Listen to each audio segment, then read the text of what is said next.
కరూర్ సంఘటన ఎలాంటి సంచలనం క్రియేట్ చేసిందో మనందరికి తెలిసిందే. అలాంటిది సుమారు 41 మంది వరకు అయితే ప్రాణాలు కోల్పోయారని చెప్పొచ్చు. ఈ నేపథ్యంలో రాహుల్ గాంధీ విజయ్ తలపతికి కాల్ చేసి పరామర్శించారన్నట్టు తెలుస్తుంది. సో అంటే ఆల్రెడీ ఆరోపణలు ఎదుర్కొంటున్న రాహుల్ గాంధీ ఏ విధంగా విజయ్కి కాల్ చేసి ధైర్యం చెప్పారంటూ కూడా డిఎంకే నేతలు అయితే ఆరోపిస్తున్నారు. మరి దీని గురించి విశ్లేషించుకోవడానికి మనతో పాటు senior journalist and doctor Durga Vadlamani గారు మనతో ఉన్నారు. నమస్తే మేడం. నమస్తే అండి మేడం, మరి కరూర్ సంఘటన ఎంత పెద్ద సంచలనం క్రియేట్ చేసిందో మనందరికి తెలిసింది. అంటే ఒక రోడ్ షోలో సుమారు 41 మంది వరకు అయితే చనిపోయారని చెప్పొచ్చు.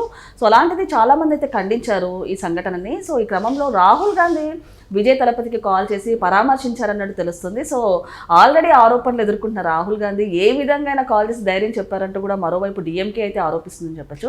ఏమంటారు? ఇక్కడ ఆరోపణలు ఒకటే కాదండి రాహుల్ గాంధీ విషయంలో, అంటే కాంగ్రెస్ విషయంలో. ఇప్పుడు కాంగ్రెస్తో కలిసి డిఎంకే ఉంది. డిఎంకే ఉన్నప్పుడు మరి కూటమి ఐక్యతను దెబ్బతీయటమేగా. ఓ పక్క అతను నాకు రాజకీయ శత్రువు కూటమి, ముఖ్యంగా ఏమంటారు డిఎంకే అని చెప్పాడు. సైద్ధాంతికంగా నేను బీజేపీ తోటి వ్యతిరేకిస్తానన్నాడు. ఏడిఎంకే అని ఒక్క మాట అంటలే అతను ఈ రోజు వరకు. కరూర్ సంఘటన అనేది బాధ్యులు ఎవరు అనేది మన కోర్టు కూడా చాలా తిట్టింది విజయ్ని. అంటే మనం మాట్లాడుకున్నాం, మీకు గుర్తుందా? ఇన్సిడెంట్ జరగగానే మనం మాట్లాడినప్పుడు నేను అన్నా, ఒక నాయకుడికి ఉండాల్సిన లక్షణాలు విజయ్కి లేవని. నిజంగా మీరు నాయకుడిగా ఎదగాలంటే ఆ రోజు ఆ సంఘటన జరిగినప్పుడు అతను హడావుడిగా వెళ్ళిపోయాడు సభాస్థలను వదిలేసి. ఒకటి. రెండోది ప్రెస్తో కూడా మాట్లాడలేదు. అది రెండో తప్పు.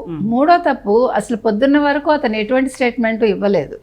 అంటే ఒక నాయకుడు అనేవాడు వెంటనే బరిలోకి దిగాలి.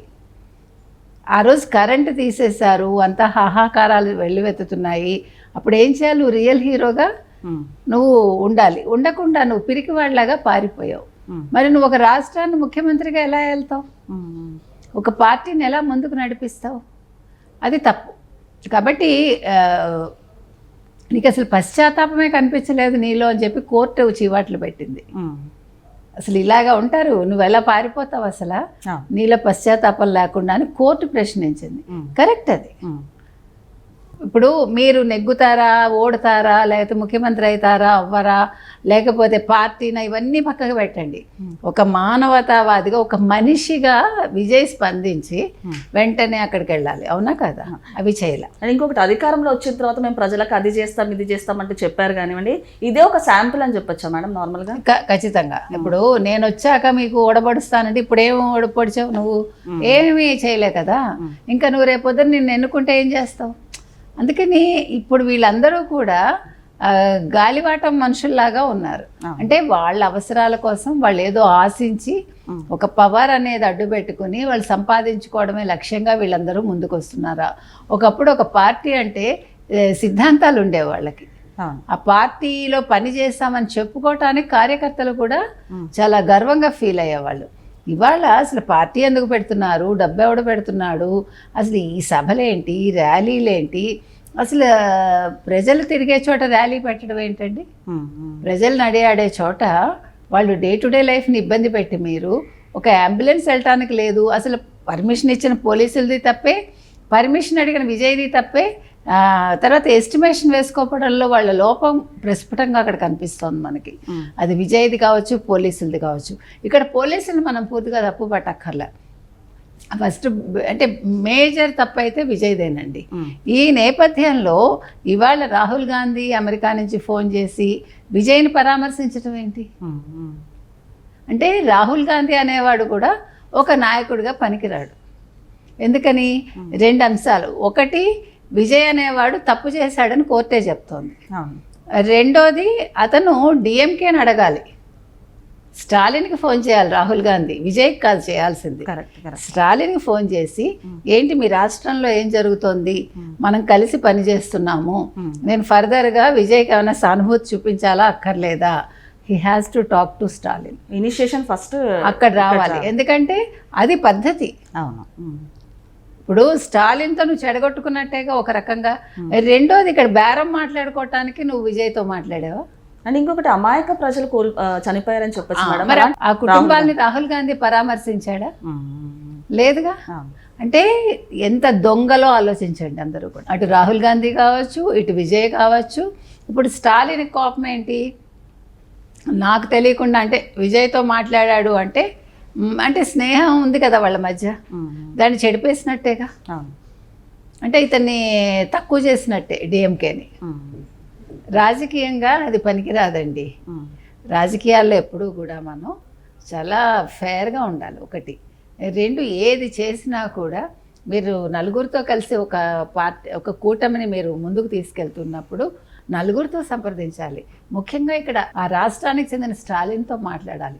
అవేవి చేయకుండా ఇలా చేయటం అంటే ఒకటి, అంటే రాహుల్ గాంధీకి ఒకటేంటంటే రేపొద్దున్న స్టాలిన్ని బ్లాక్మెయిల్ చేయటానికి, అంటే మీరు ఇన్ని సీట్లు ఇస్తేనే మీతో కొనసాగుతాము, అయితే విజయ్తో వెళ్తామంటారా? ఇంకొకటి, మనం ప్రజలు ఎన్నుకునేదే తమకు మంచి చేయాలని, తమకు ఇది చేయాలని, అలాంటిది ఇలాంటి ప్రజలనే వాళ్ళు ఒక రాజకీయంగా వాడుకుంటున్నారని చెప్పొచ్చు. ప్రాణాలు కోల్పోయినా కూడా వాళ్ళు ఎలాంటి పశ్చాత్తాపం అయితే కనిపించట్లేదు. ఏమంటారు మన గురించి? పశ్చాత్తాపం ఎందుకు ఉంటుంది వాళ్ళకి? ఇప్పుడు నా కాలికి దెబ్బ తగిలితే నాకు బాధ తెలుస్తుంది, పక్కవాడికి తగిలితే నాకేంటి? ఇప్పుడు నేను పెట్టిన పర్పస్ ఏంటి? నేను ఫేమస్ అవ్వాలి, రాబోయే ఎన్నికల్లో నాకు ఓట్లు కావాలి, జన సమీకరణ. ఇప్పుడు కొంతమంది స్వచ్ఛందంగానూ వచ్చి ఉండొచ్చు, సమీకరణ కూడా చేసి ఉండొచ్చు, అన్నీ జరిగాయి. అయితే స్వచ్ఛందంగా వచ్చినవన్నీ ఓట్లుగా మారవనేది మనకి గత దశాబ్దాల కాలంగా మనకు అర్థమవుతూనే ఉంది. కాబట్టి ఇవాళ ఏది చేసినా రాహుల్ గాంధీ ఎవరు విజయ్కి ఫోన్ చేయటం తప్పు, రాహుల్ గాంధీ చనిపోయిన కుటుంబాల వాళ్ళని పరామర్శించకపోవటం తప్పు, స్టాలిన్తో మాట్లాడకపోవటం తప్పు. ఈ అవకాశాన్ని ఇప్పుడు విజయ్ ఏమనుకుంటాడు, నాకు కాంగ్రెస్ సపోర్ట్ ఉంది అంటే నాకు గాలం వేస్తుందని అర్థమవుతుంది. రెండో పక్క బీజేపీ తోటి సఖ్యంగా ఉండడానికి, అంటే బీజేపీ కూడా పవర్ కదుపుతోంది, అంటే నిన్న ఖుష్బు కూడా వ్యాఖ్యలు చేసినట్టుంది కదా. అందుకని ఇవన్నీ కూడా రాజకీయమే. సో ఏ పార్టీ కూడా ఫేర్గా లేదు, ఎవడికి వాడు నాటకాలు ఆడుతున్నాడు, మధ్యలో ప్రజలు నలిగిపోతారు. ప్రజలు ఎప్పుడో ప్రజలని వాళ్ళు ఒక ఆట బొమ్మలుగా చూస్తున్నారు. రెండోది, వాళ్ళు ఓన్లీ ఓటు బ్యాంకుగానే ప్రజల్ని చూస్తారు. ఇప్పుడు ఏంటంటే ఓ పక్క బీజేపీ ఎట్లా గేమ్ ఆడాలి, ఎట్లా తమిళనాడులో మనం కాలు పెట్టి ముందుకెళ్ళాలి, ఎలాగ మనం సీట్లు తెచ్చుకోవాలి, ఇంతవరకు ఒక సీటు గెలవలేదు అని వాళ్ళు ఆలోచిస్తున్నారు. ఇటుపక్క విజయ్కి ఏంటి, ఓ పక్క బీజేపీ, ఓ పక్క కాంగ్రెస్, మధ్యలో ఏఐడిఎంకే. సో ఇప్పుడు ఎటువైపు అడుగు వేయాలి అనేది విజయ్ ఆలోచించుకోవాలి. మొత్తం మీద మీరు కనుక చూసుకుంటే కనుకైతే ఒక కరూర్ ఘటన, 41 మంది చావులు, 3 పార్టీలు, విజయ్ అనే ఎర. Okay madam, thank you.